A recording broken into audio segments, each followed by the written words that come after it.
Baik, sekarang kita akan masuk ke materi zero or one knapsack problem. Jadi di sini saya punya contoh, contohnya itu ada 4 buah barang, di mana barang yang pertama memiliki weight 3, lalu memiliki profit 2, barang kedua memiliki weight 4, profitnya 3, barang keempat weightnya 6, profitnya 1, dan barang terakhir weightnya 5, profitnya 4. Nah, di sisi lain, teman-teman hanya memiliki sebuah keranjang yang dapat menampung weight-nya itu hanya 8. Jadi di sini teman-teman diminta memilih barang yang sekiranya memiliki weight yang cukup dimasukkan ke kantongnya itu, namun memiliki profit yang tinggi. Di sini langkah pertama teman-teman membuat tabel lagi, di mana tabelnya ini berukuran weight-nya, kan di sini weight kantong itu ada 8, ditulis dari 0 sampai 8, lalu ke bawahnya itu adalah N atau jumlah barangnya. Di sini jumlah barangnya ada 4. Teman-teman tuliskan ke bawah 4 seperti ini. Nah, setelah itu teman-teman tuliskan di sini P1, PI dan WI. Di mana PI itu adalah profit dan WI itu adalah weight. Lalu teman-teman sorting atau urutkan si barang ini berdasarkan weight yang paling rendah. Kita lihat di sini weight paling rendah adalah barang pertama dengan profit 2 kita masukkan. Lalu terendah kedua adalah barang kedua tentunya ya. Dia weightnya 4, profitnya 3. Seperti ini. Barang keempat yang weightnya paling rendah adalah barang terakhir ini. Barang yang weightnya 5, profitnya 4. Ini 5, weightnya 5, profitnya 4. Dan weight yang paling besar adalah yang ketiga. Weightnya 6 dan profitnya 1. Nah, setelah itu teman-teman dapat mengisi matriks ini, di mana tabel atau matriks ini yang awalnya 0 itu pasti, karena kan di sini jadi teman-teman itu 0 itu ketika si kantongnya itu memiliki ukuran 0 weight. Berarti dia tidak bisa menampung apapun kan? Dan yang di sini adalah profitnya. Jadi ketika kantongnya weight, kita tidak bisa memasukkan barang, berarti profitnya pun akan 0. Begitupun misalnya kita hanya dapat menampung weight 1. Di sini tidak ada barang dengan weight 1 ya, berarti profitnya 0 juga semua. Nah, lalu yang kedua, ketika kita memiliki kantong dengan weight 2, kita lihat di sini masih belum juga 0. Dan ketika kita memiliki kantong dengan ukuran W3, si barang satu ini dia akan masuk. Maka profitnya adalah 2, seperti itu. Itu adalah pengerjaan secara mudahnya. Namun, kalau misalnya teman-teman sudah mentok, teman-teman menggunakan rumus yang di bawah ini. Di mana rumusnya ini adalah MI, W sama dengan max, maksimum, MI kurang 1, W, MI kurang 1, W kurang WI plus PI. Contoh misalnya di sini saya akan mencari profit maksimum dari sel yang terakhir ini. Jadi bacanya gini ya, ini adalah I ke bawah, yang ke kanan itu adalah weight-nya. MUI, MI, W, di sini saya I-nya saya inisialisasi dengan 4 ya.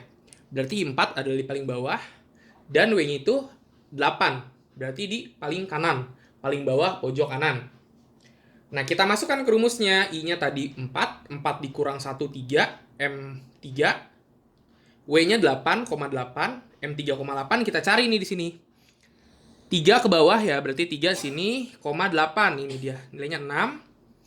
Lalu kita bandingkan dengan MI kurang 1. M-nya tadi berapa? I kurang 1-nya? 4 dikurang 1, 3. W-nya 8. 8 dikurang WI. Nah, ini hati-hati. WI itu bukan si 8 ini. Tapi WI ini, W dimasukkan I-nya. I-nya kan tadi 4. W4. Berarti W4 tuh kita lihat nih di sini. Ini 1, 2, 3, 4. Berarti W4 adalah 6. Nah, di sini teman-teman lihat. Ini adalah 6.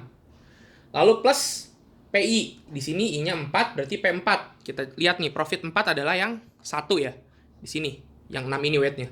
Berarti P-nya 1. Kita masukkan 6 dibandingkan dengan 0 plus 1. Tadi kan M 3,6 nih, kita lihat. M 3 kan di sini ya. 0,6. Sorry, ternyata di sini 4 ya, bukan 0. Saya salah mungkin. M 3,2 3,2 ya, bukan 3,6. 3,2. Dia hasilnya 0. 0 plus 1 1. 6 dibandingkan dengan 1 kan di sini nilai maksimum ya, bukan minimum. 6 dibandingkan dengan 1 tentu saja yang besar adalah 6. Maka yang diambil untuk 4,8 profitnya dapat diisi 6.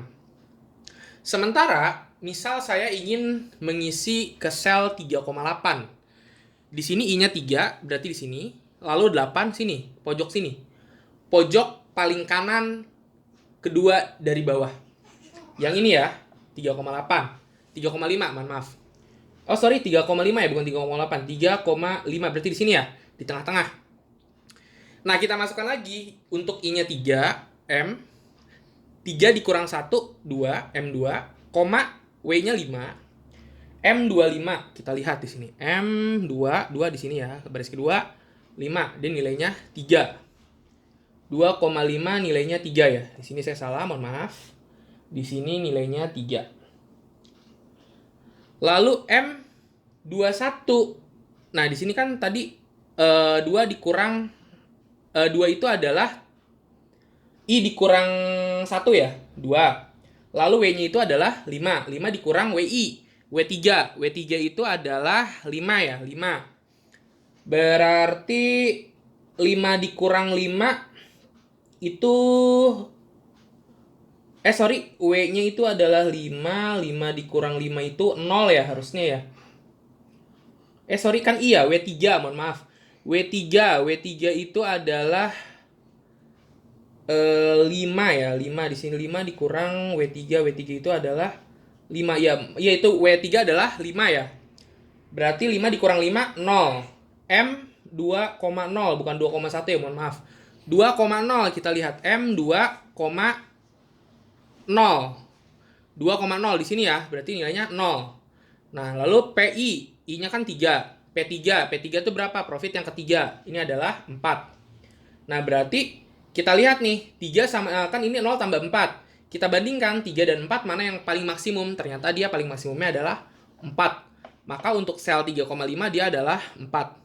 3,5 nih, 4 ya. Oke. Nah, lalu barang apa saja sih Pak yang diambil? Kita kan hanya bikin matriksnya aja. Kita hanya menemukan profit paling maksimumnya itu 6. Berarti kalau misalnya teman-teman sudah mengerjakan semuanya, profit yang paling maksimum itu ada di pojok kanan bawah.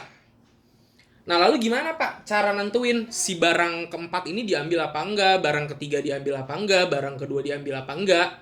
Nah, caranya itu seperti ini. Langkah pertama, teman-teman lihat pojok kanan bawah. Di sini ada 6. Bandingkan dengan atasnya. Apabila dia nilainya sama, ini kan 6 dengan 6 dibandingkan. Nilainya sama, maka dia tidak diambil. Berarti si barang keempat ini tidak diambil. Karena si profitnya masih tetap 6. Nah, berarti di sini tidak diambil. Saya kasih silang ya. Di sini barang keempat tidak diambil. Lalu teman-teman lihat lagi nih. Di barang ketiga, profit ujungnya adalah 6. Dibandingkan dengan atasnya 5. Sama atau tidak? Berbeda. Nah, berbeda berarti dia diambil. Ini diambil. Nah, diambil. Saya hapus dulu di sini. Tadi kan profit maksimumnya itu adalah 6 ya, yang paling bawah. 6. Berarti yang ini diambil, barang ketiga itu diambil karena dia berubah. Profit barang ketiga itu berapa? Profit barang ketiga itu adalah 4 ya. 6 dikurang 4. Sama dengan 2. Berarti tinggal 2 nih profitnya. Sedangkan weight-nya berapa? Tadi barang ketiga ini weight-nya adalah 5. 5 weight-nya. Nah, sekarang ini sisa profitnya itu tinggal 2 ya. Kita pindah ke atasnya. Di sini 5. Kita tidak membandingkan dengan yang atasnya lagi, tapi kita cari yang selnya itu 2. Kita pindah secara horizontal. Nah, di sini yang cari yang 2, yang nilainya sama dengan sisa si profitnya. Di sini 2 ya. Lalu kita bandingkan lagi seperti tadi. 2 dengan di atasnya. 2 dengan 2. Ternyata tidak berubah. Berarti sih barang kedua pun tidak diambil karena dia tidak berubah. Di sini 2 sama 2 nih tidak berubah. Nah, sekarang kita di sini kita lihat lagi atasnya berubah atau tidak. Ternyata dia berubah ya, 2 menjadi kosong. Berarti barang pertama pun diambil. Dia profitnya adalah 2. 2 dikurang 2 sama dengan 0. Nah, berarti tadi profitnya 6 dan sekarang sudah habis. Berarti barang yang diambil adalah barang yang ketiga dan pertama. Barang pertama weight-nya 3. Tambahkan 3. Berarti weight totalnya adalah 8. Sementara keranjang kita hanya cukup 8. Nah, berarti weight-nya maksimum, profitnya pun kita dapat maksimum, yakni profitnya 6 dan weight-nya 8.